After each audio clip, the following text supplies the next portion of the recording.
Hi hello வணக்கம், welcome to madman tube. இன்னைக்கு என்ன பார்க்க போறோம்னா, சாட்டர்டே சண்டே நடந்த பிக் பாஸ் நிகழ்ச்சிகளில் நடந்த இன்ட்ரெஸ்டிங்கான விஷயங்களை பற்றி தான் இன்னைக்கு பார்க்க போகிறோம். அதில் ஃபர்ஸ்ட் ஒன்று பார்த்தீங்கன்னா விஜய் பாரு ரோஸ்டிங். இது நம்ம எதிர்பார்த்த ஒன்று தான். இது சேதனை பொழந்து கட்டிட்டு இருந்தாரு. ஆக்சுவலி அவங்க பக்கமே வரல சேதனை. அவர் திவார்கிட்ட கான்வர்சேஷன் பண்ணிட்டு இருந்தாரு. இவங்க தேவையில்லாமல் ஆக்ஷன் பண்ணி மாட்டி அப்படியே ஓப்பனாகவே அவர் கலாய்க்க ஆரம்பிச்சிட்டாரு. ஓப்பனாகவே சொல்ல ஆரம்பிச்சிட்டாரு. அப்படியே பாரு பொழந்து கட்டிட்டு இருக்கும் போதெல்லாம் இங்க இருக்கிற எல்லாரும் அப்படியே கேட்டுட்டு இருந்தாங்க. ஏன் அப்படின்னா அவங்க பண்ண விஷயங்கள் எல்லாமே அப்படிதான் இருந்துச்சு. இந்த வீக் ரொம்ப ஒஸ்ட் கேம் ஆடினது. கேமுக்காக என்ன வேணாலும் பண்ணுவேன், எப்படி வேணாலும் பேசுவேன், தனக்கு ஒருத்தர் சப்போர்ட் பண்ணலன்னா என்ன வேணாலும் எப்படி வேணாலும் பேசுவேன், நடந்துப்பேன், அவங்க தரக்குறைவாகவும் பேசுவேன் அப்படின்னு சொல்லிட்டு சேதனை ஓப்பனாகவே சொல்லிட்டாரு பாருகிட்ட.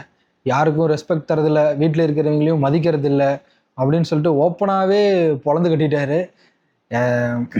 ஏன்னா அவங்க பண்ணக்கூடிய விஷயங்கள் எல்லாமே அப்படிதான் இருந்துச்சு இந்த வீக் ஃபுல்லாகவே. எல்லாரையும் மார்க் பண்ணுற விஜய் பாருவை சேதனை மார்க் பண்ணி காமிச்சிட்டாரு. அதுதான் இருக்கிறதுலே ஒரு ஃபன்னான ஒன்று. அது என்னுடைய கேம், அது என்னுடைய கேம், நான் கேம். இந்த வீக் பார்த்தீங்கன்னா விஜய் பாரு பார்த்தீங்கன்னா நடந்துட்ட விஷயங்கள் எல்லாமே அப்படிதான் இருந்துச்சு. ஒரு கேமுக்காண்டி என்ன வேணாலும் பண்ணுவேன், யாரு காலில் கூட வேணாலும் உழுவேன், எனக்கு சப்போர்ட் பண்ணால் ஓகே, எனக்கு சப்போர்ட் பண்ணலையா அதுக்காக உன்னை எப்படி வேணாலும் பேசுவேன், தரக்குறைவாக கூட பேசுவேன் அப்படின்ற மாதிரி அவங்க நடந்துட்டாங்க. அதுக்கெல்லாம் தான் வச்சு சேதனை செஞ்சாரு அப்படின்றது பார்த்தாலே தெரியுது. Next one Subiksha strategies.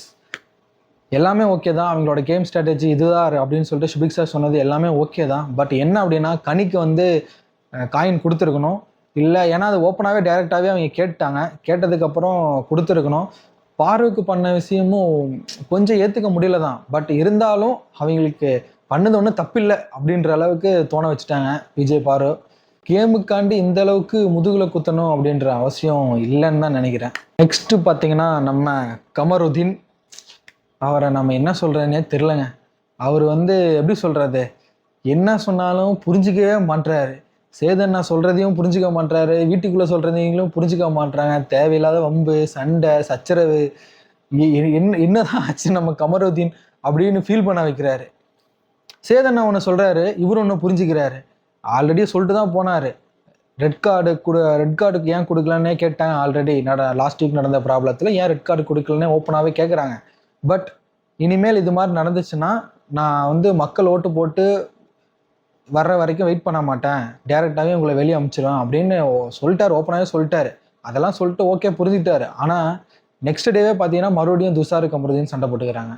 அதே மாதிரி பார்த்தீங்கன்னா கமருதீனுக்கு புரிஞ்சிக்க மாட்டாரு. எப்படி சொல்கிறார், இதை விட டேரெக்டாக ஒருத்தர் எப்படி சொல்லுவான், சேதன் எப்படி சொல்கிறாரு. அவர் என்ன சேதனை சொல்லியிருப்பாரு, பாருவிட்ட சண்டை போடுற யாருமே உங்கள்கிட்ட சண்டை போட மாட்டாங்க, உங்களை அவாய்ட் பண்ணிட்டு போகிறாங்க, அதுக்கு என்ன நினைக்கிறீங்க அப்படின்னு உடனே பாருவோட போய் பேச ஆரம்பிச்சிட்டாரு. அப்போ நான் எல்லாத்தையும் நான் உன்கிட்டே சொல்கிறேன், நீ எப்படி அக்செப்ட் பண்ணிக்கோ, உன்னோட வேலேருந்து எனக்கு சப்போர்ட் பண்ணு அப்படின்னு சொல்லிட்டு இருக்காரு. என்னையா இதெல்லாம் கேட்குறேன். அவர் சொன்ன விஷயத்தையே புரிஞ்சுக்கிற மனப்பான்மையே இல்லாமல் போயிடுச்சோ கமருதீன் அப்படின்ற ஃபீல் பண்ண வைக்குது. ஒருவேளை வெளியிருந்து சொல்கிறங்காட்டி உள்ளே நடக்கிறதெல்லாம் வச்சு அவரால் அக்செப்ட் பண்ணிக்க முடியலையோ அப்படின்னும் தெரில. ஆனால் இந்த வீக் கமருதீன் பண்ணது எல்லாமே ஆவுனா அடிக்க போகிறது, சண்டைக்கு போகிறது, தேவையில்லாமல் பண்ணுறது, எல்லா விஷயங்களும் ரொம்ப தவறான ஒரு விஷயம். கமருதீனும் துஷாரும் சண்டை போட்டுட்டு இருக்காரு.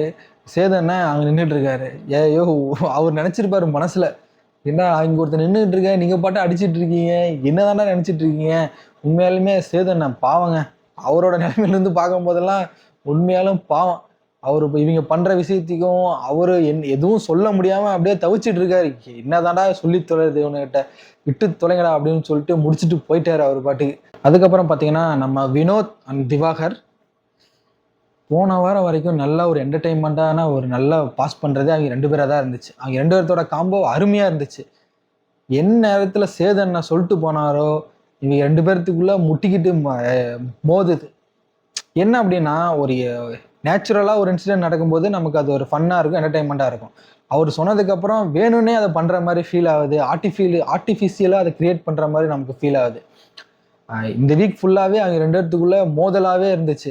இவர் ஒன்று சொல்ல, அவர் ஒன்று சொல்ல, இவர் அப்செட் ஆக, அவர் அப்செட் ஆக. எனக்கு என்னன்னா ரெண்டு பேர் மேலே தப்பு இருக்குது. இப்போது பார்த்தீங்கன்னா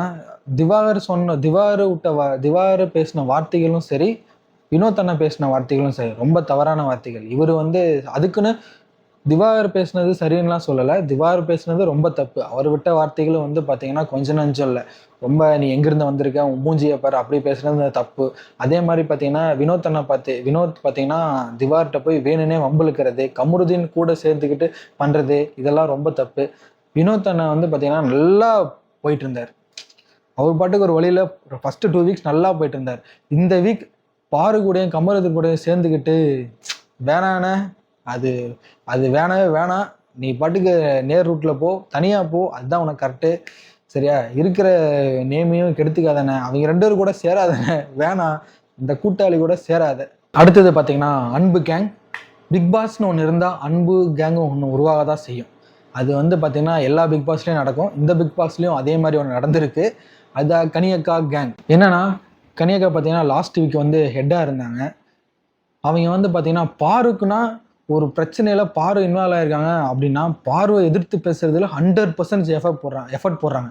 ஆனால் அதே இடத்துல சபரியோ இல்லை எஃப்ஜேவோ இல்லை ஆதிரியோ யாராவது இருந்தாங்க அப்படின்னா வெறும் 50% எஃபர்ட் போடுறாங்க. கேட்கலன்னு நான் சொல்ல, இதுவே எஃப்ஜே வந்து ஒன்று சொல்லும் போது இது தப்பு, இது இப்படி நீ சொல்லக்கூடாது, அதையே நீ சொல்கிற அப்படின்னு கேட்குறாங்க.